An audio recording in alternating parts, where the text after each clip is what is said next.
मित्रांनो, हा व्हिडिओ तुम्ही नीट बघा. हा समृद्धी महामार्गावरचा व्हिडिओ आहे, वनोजा गावाचा, कारंजाच्या पाठीमागचा. तर इथं कमीत कमी 20 ते 25 फोर व्हीलर या पंक्चर झालेले आहेत. प्रत्येक गाडीचं टायर पंक्चर झालेलं आहे.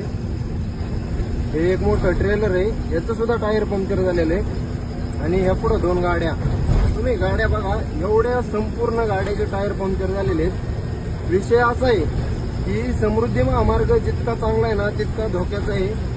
हे बघा, प्रत्येक गाडीचं टायर पंक्चर झालेलं आहे. हे काय करतात माहिती आहे का, हे रोडवर खिळे टाकतात, खिळे. आणि रोड मोठा असल्यामुळे गाड्यांची स्पीड जास्त असते, रोडवर खिळे टाकतात, त्यामुळे गाड्या पंक्चर होतात. काय गाड्यांचे ऍक्सिडेंट पण झालेले आहेत वायबल होऊन.